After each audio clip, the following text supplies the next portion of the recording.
ओबीसीसाठी उपसमिती स्थापन करणार. मंत्रिमंडळ बैठकीमध्ये महत्त्वाचा निर्णय. ओबीसींच्या प्रश्नांसाठी ही समिती करणार काम. 6 जणांच्या समितीमध्ये प्रत्येक पक्षाच्या 2 मंत्र्यांचा असेल समावेश. मंत्रिमंडळ बैठकीला मंत्री छगन भुजबळ यांची अनुपस्थिती. मराठा आरक्षणाच्या GR वरून भुजबळ नाराज असल्याची चर्चा. तर भुजबळांची नाराजी दूर करू, उपमुख्यमंत्री शिंदेंची प्रतिक्रिया.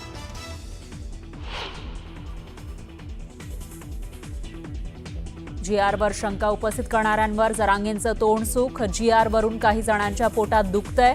मनोज जरांगेंचा खोचक टोला.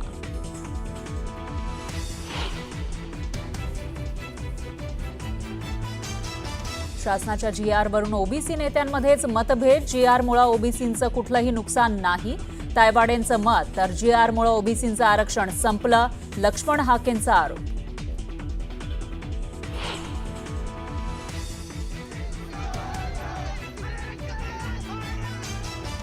ओबीसी आंदोलक लक्ष्मण हाकेंनी राज्य सरकारचा GR फाडला. मराठा आरक्षणाविरोधात ओबीसी आक्रमक. राज्यभरात ओबीसी आंदोलकांची GR फाडल्याची माहिती.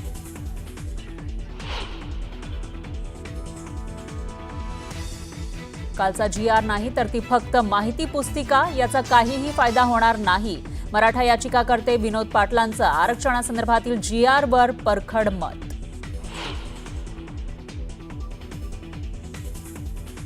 मराठा आरक्षणाचं संपूर्ण श्रेय मुख्यमंत्री देवेंद्र फडणवीस यांचं. संजय राऊतांकडून मुख्यमंत्र्यांचं कौतुक.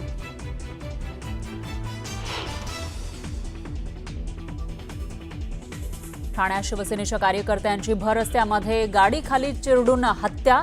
संपत्तीच्या वादातून संतोष पवारनं विठ्ठल गायकरची हत्या केल्याची माहिती.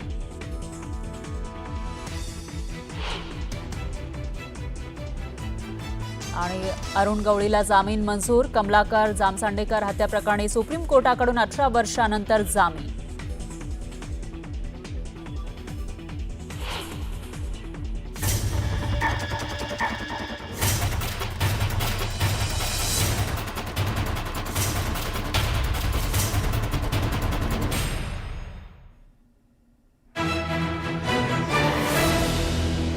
नमस्कार, मी फराह खान. तुम्ही बघताय महाराष्ट्राचं number 1 Marathi news channel news 18 Lokmat. आणि बुलेटिनच्या सुरुवातीला एक मोठी बातमी आहे. मराठा आरक्षणाच्या पार्श्वभूमीवर जरांगे पाटलांच्या मागण्या मान्य करत सरकारनं हैदराबाद गॅझेटियर संदर्भात शासन निर्णय केला आहे. आणि 5 दिवसांपासून मुंबईमध्ये ठाण मांडून असलेले मराठा आंदोलक गुलाल उधळत माघारी फिरले. मराठा आंदोलकांनी एकीकडे जल्लोष सुरू केला तर दुसरीकडे मात्र यावरून विविध चर्चा सुरू झाल्या. या चर्चा केवळ मराठा आरक्षण कार्यकर्त्यांच्या पूर्वीच मर्यादित राहिलेल्या नाहीयेत, तर ओबीसी नेते आणि कार्यकर्त्यांमध्ये यावरून संभ्रम निर्माण झाल्याचंही बोललं जात आहे. सर्वात आधी पाहूयात मराठा आंदोलकांमध्ये काय वातावरण आहे ते. हैदराबाद गॅझेटियर संदर्भात GR नंतर जरांगेंनी समर्थकांनी जल्लोष केला आहे. जरांगे त्याचबरोबर त्यांच्या समर्थकांनी जल्लोष केलाय. GR म्हणजे आरक्षण पक्क असं मनोज जरांगे म्हणतायत. तर हा GR नाही, फक्त माहिती पुस्तिका असल्याचं मराठा आरक्षणासाठी कोर्टात लढा देणारे विनोद पाटलांनी म्हटलंय. असंच काही समत राजेंद्र कोंढरेंचं सुद्धा आहे. तर दुसरीकडे मराठ्यांना ओबीसी मधून आरक्षण दिल्यास रस्त्यावर उतरण्याचा इशारा देणाऱ्या ओबीसी नेत्यांमध्ये सुद्धा या GR वरून संभ्रमाचं वातावरण आहे. एकीकडे GR मुळे ओबीसींचं नुकसान नाही असं बबनराव तायवाडे म्हणतायत, तर ओबीसींचं आरक्षण संपलं असं लक्ष्मण हाकेंचं मत आहे. आणि मंत्री छगन भुजबळ सरकारच्या या GR विरोधामध्ये थेट कोर्टात जाणार असल्याची ही माहिती आहे. याविषयी अधिक माहितीसाठी आपले प्रतिनिधी राहुल चोरी आपल्यासोबत फोन लाईनवर जोडले गेले आहेत. राहुल, काय सांगाल? GR तर निघाला, मात्र त्यावरून आता वेगवेगळ्या चर्चा सुरू आहेत. कशा पद्धतीच्या या चर्चा आहेत? एकंदरीत बघितलं तर मराठा आरक्षणासंदर्भात, खास करून हैदराबाद गॅझेटी संदर्भात GR तर निघाला, मात्र आता या GR वर सगळ्याच बाजूनं शंका उपस्थित केल्या जात आहेत. सर्वात महत्वाचं म्हणजे मनोज जरांगे पाटील यांनी जी मागणी केली त्या मागणीनुसार जशाच शब्द न शब्द वाचून दाखवल्यानंतरच हा GR अंमलात आला. आणि संपूर्ण आंदोलनकर्त्याची, खास करून मनोज जरांगे आणि त्यांच्या कायदेविषयक सल्लागारांची या परवानगीनंतरच त्यांनी या GR ला होकार दिला.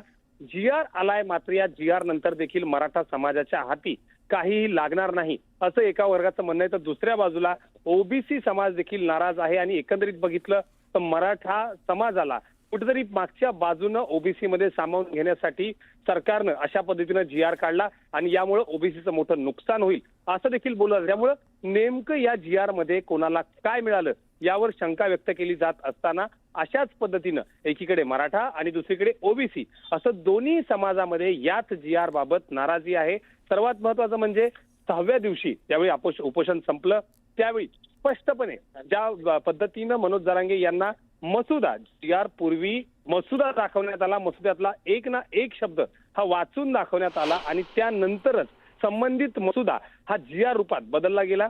आता मनोज जरांगे आणि त्या सगळ्या आंदोलनकर्त्यांची देखील एक मोठी गोची या निमित्तानं झाली आहे. कारण त्यांनी सांगितल्याप्रमाणे शब्द न शब्द जर त्या जी आर मध्ये आला असेल तर मात्र मराठा समाज किंवा एकंदरीत आंदोलकांनी त्यावर प्रश्नचिन्ह का उभा केलंय किंवा त्यांची नाराजी का आहे.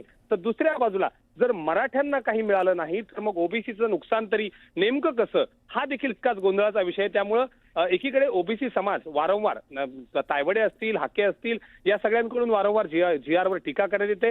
दुसऱ्या बाजूला ज्यांच्यासाठी हा जी आर काढला गेला त्यांना देखील काहीच मिळालं नाही अशीच चर्चा या सगळ्यामध्ये रंगताना दिसते. बरोबर आहे राहुल. त्यामुळे आता पुढे नेमकं यावरून काय काय चर्चा होतात, काय शंकांचं निरसन होतं का ते बघावं लागेल. धन्यवाद तुम्ही दिलेल्या या सविस्तर माहितीसाठी.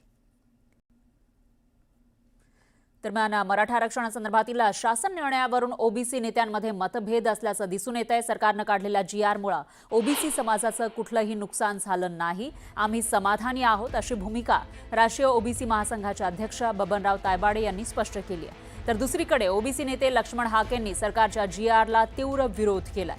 या जी आरमुळे ओबीसींचं आरक्षण संपलंय अशी टीका हाकेंनी केली. तर छगन भुजबळ यांनी सावध भूमिका घेत वकिलांचा सल्ला घेणार असल्याचं म्हटलंय. आम्ही समाधानी आहो, ओबीसी समाजाचं इथं कुठेही नुकसान झालेलं नाही याच्याकरता की जी प्रचलित पद्धत आहे त्या पद्धतीमध्ये जाऊनच त्याला जात प्रमाणपत्र घ्यायचं आहे.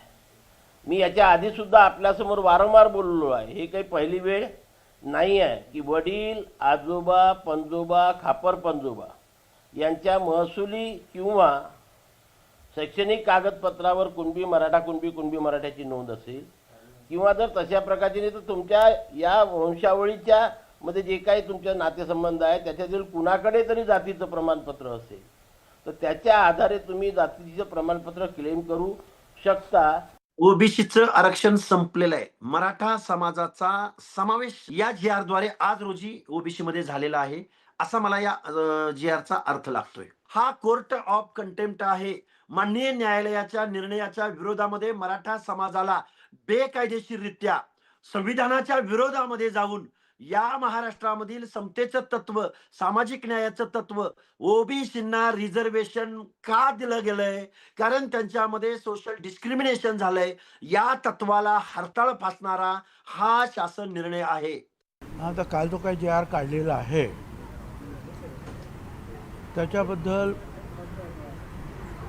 आम्हा ओबीसीचे जे काही नेते आहेत आणि कार्यकर्ते आहेत त्यांच्या मनामध्ये फार मोठ्या शंका आहेत.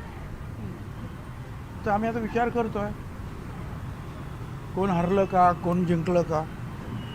नाही, आम्ही आता याच्यामध्ये जे आहेत वकिलांचा सल्ला घेतो आहोत.